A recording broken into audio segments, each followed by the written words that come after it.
Сайн байцгаана үзэгчдээ, прокурорын мэдээлэл нэвтрүүлгийн 5 дугаар сарын шинэ дугаар та бүхэнд хүрч байна.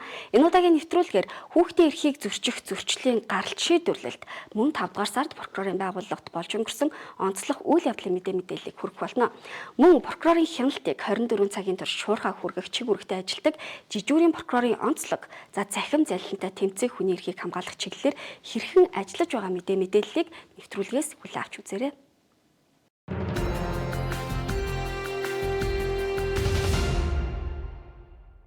Монгол Улсын ерхий прокурор Жаргал сайхан бүгд найрамдах Азербайджан улсын ерхий прокурор Камран Алиевийн урилгаар тус улсад албан ёсны айлчлал хийлээ.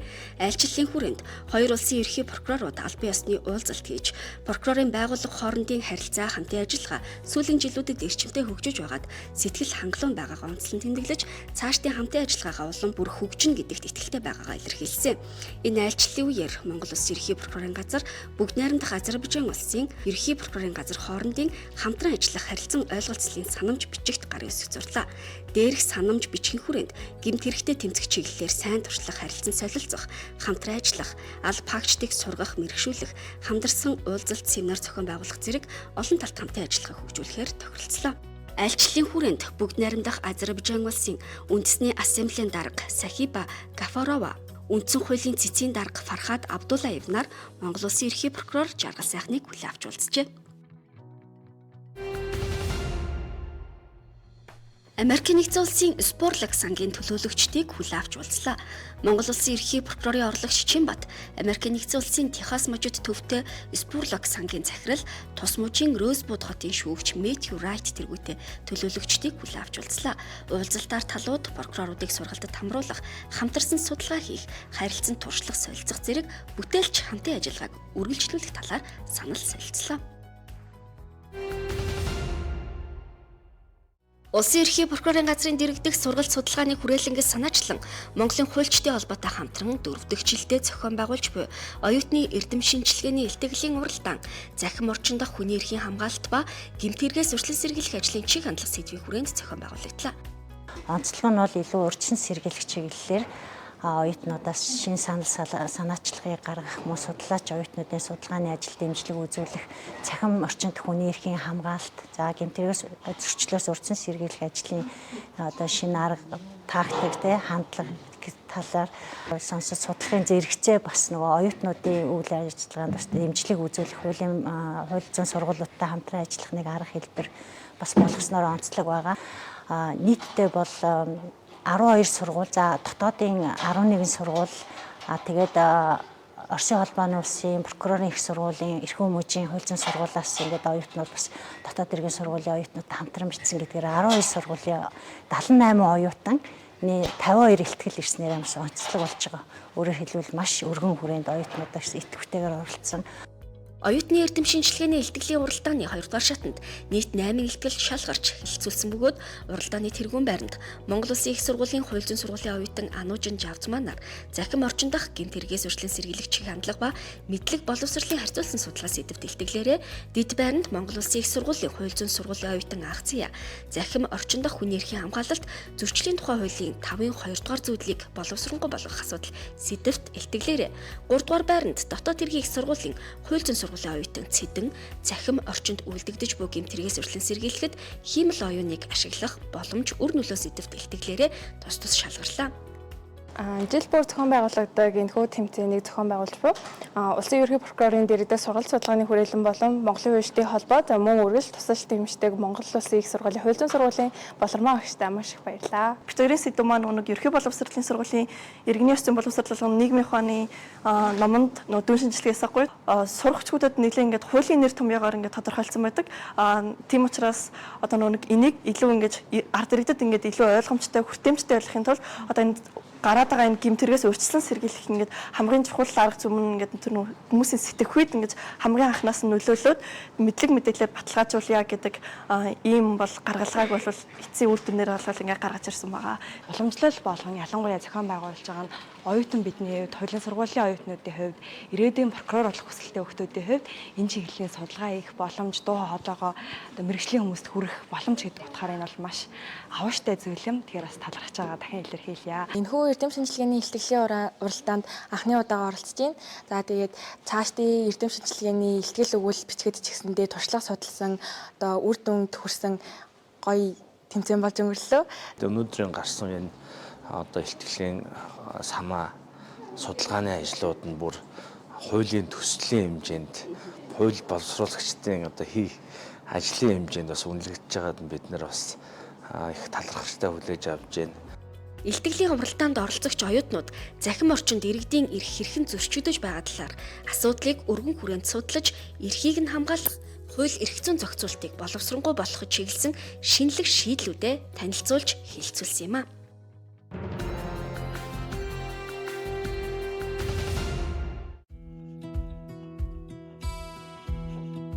За, өнөөдрийн хичээлийн сэдв ямар сэдвтэй ах нь хүүхдүүд? Баатар хот чаас. За, энэ хотын талаар та нар хэр сайн мэдэх вэ? За, Амина. Дураатай аймаг анх 1931 онд байгуулагдсан. За, их мөрөн. Манай аймгийн халахгоос өмнө дайны талбар болж байсан. Оо, яг зөв. Тэр дайнд бид нар ялсан учраас өнөөдөр бид нар Баатар хотын иргэд байх нь тэ. За, ингээ багш нь бичлээ та нарт танилцуулъя. Эцлэн дүрмгийлэгчдийн эсрэг эх орноо хамгаалан ялалтын туга мандуулсан эрлэхэг дайчдын баатарлаг гавья.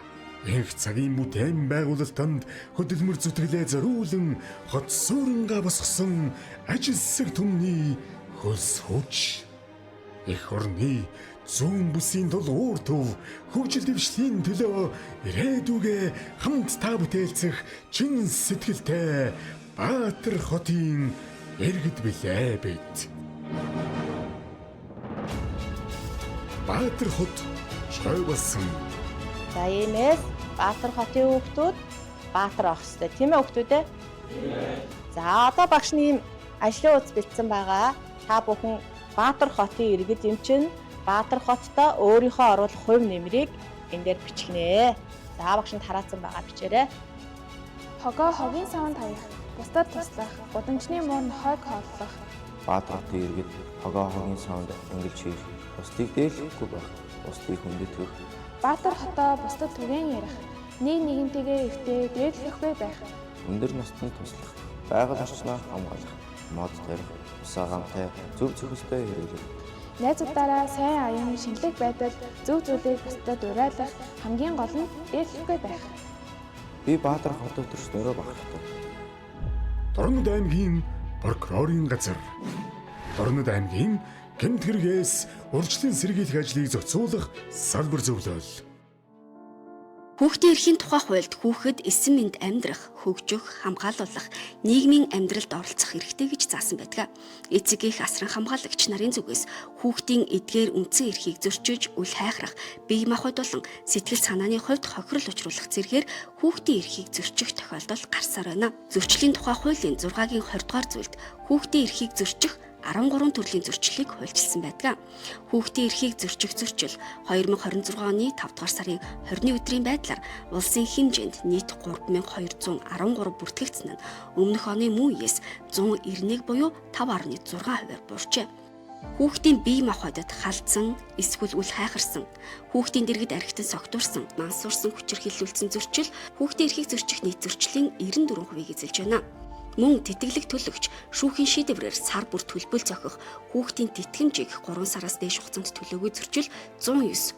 Өөрт ашигтай байдал бий болгох зорилгоор хууль бус ашиг олох, эсвэл амнаас эрүүл мэнд нэр хүндэд нь харшлах, аюул учруулах, тоглоом, наадам, жагсаал цуглаан бусад арга хэмжээнд оролцуулсан зөрчил 14. Хүүхдийн сурч боловсрох, хөгжих, оролцох, эрүүл аюулгүй орчинд амьдрах эрхийг хязгаарласан зөрчил 13. Бусад зөрчил 57 бүртгэгджээ.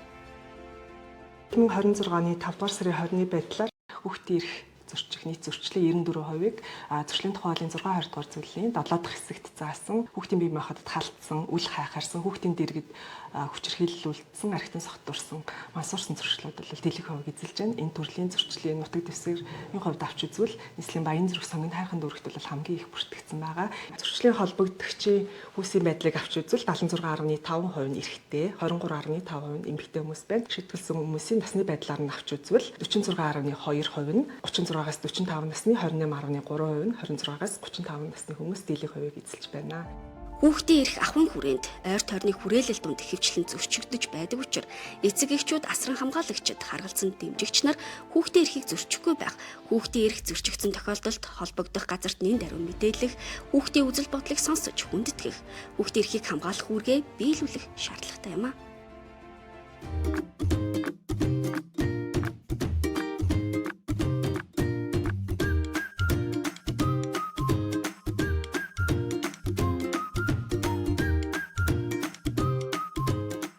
Хүүхэд бүр эрүүл орчинд амьдрах хэрэгтэй.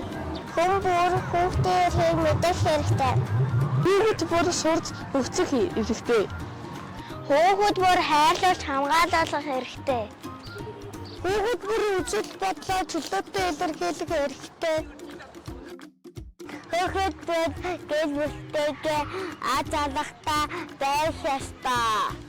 Хүүхдийн эрхийг хамгаалах нь хүн бүрийн үүрэг юм. Хүүхэд бүр гэмт хэрэг, зөвчл, бие махбодын шийтгэл, үйл хайхрах альва хэлбэрээс нийгмийн бүхий л орчинд хамгаалагдах эрхтэй.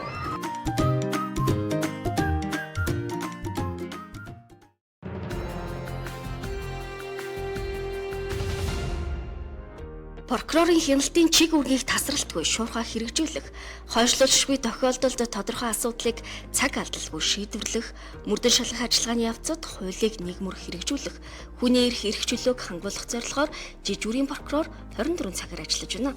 Нийслэл дүүргийн хэмжээнд нийслэлийн прокурорын газрын жижүүрийн прокурорын алба энэ үүргийг гүйцэтгэж байна. Нийслэлийн прокурорын бүтэц зохион байгуулалтын хүрээнд жижүүр прокурорын алба байгуулагдсан. Энэ жижиг прокурорын алба нь ажлын бус цагаар болон амралт төслийн баярын өдөр 24 цагаар ажиллагааг гүйцэтгэж байна. Жижүүрийн прокурор нь 4 ээлжээр ажилладаг бөгөөд 24 цаг тасралтгүй прокурорын хяналтыг хэрэгжүүлэн ажиллаж байна.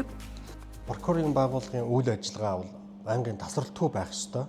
Ер нь бол өмнө нь төвийн 6 дүүргийн прокурорууд ээлжлэн нийслэлийн хэмжээнд жижиг үүрэг гүйцэтгэж байсан. За энэ албыг байгуулснаар мэдээллийг шуурхай солилцох, ялангуяа захим залиланд үтсэн иргэд эрх ашигыг хамгаалах энэ үр дүнтэй юм ажил болсон. Жижүүрийн прокурор чиг үүргээ хэрэгжүүлэхдээ цагдаагийн ерхий газрын кибер гэмт хэрэгтээ тэмцэх газартай хамтран ажиллаж байна. Иргэдийн хувьд залилах гэмт хэргийн хохирогч болох тохиолдолд нэмэгдсээр байна. Залилах гэмт хэргийн 70 орчим хувь нь цахимаар үлдэгдэж байгаа бөгөөд иргэд гар утснаасаа сайн дураараа бусдын данс руу шилжүүлэх хийх байдлаар залилуулж байна. Гэмт хэрэг зөрчлийн гомдол мэдээлэл цагдаагийн байгууллагад ирсэн цагаас прокурорын хяналт хэрэгжиж эхэлдэг. Кибер сонсч байна. За, яаж залиулсан мөлий та? Хамаг нөхсөнтэй линкнээс арай. За, авг нэр. За, дуудлага хүлээж авлаа. Та харьяа дүрхээ цагдаагийн газар дээр яалтаа шүүх болоо. За. За, олон улсын жишгээр цагдаагийн байгууллагаас антискам төв хэлбэрээр арилжааны банкны төлөөлөл болон нийслэлийн прокурорын газартай хамтран 24 цагаар тасралтгүй залилах гэмтэрэгттэй тэмцэх, хариу арга хэмжээ авах, иргэний зөрчигдсөн эрхийг сэргээх зорилгоор 24 цагаар шуурхай баг ажиллаж байна. Жижүүрийн прокурорын албанаас цагдаагийн ерөнхий газрын кибер гэмтэрэгттэй тэмцэх газарт 24 цаг ажиллаж байгаа.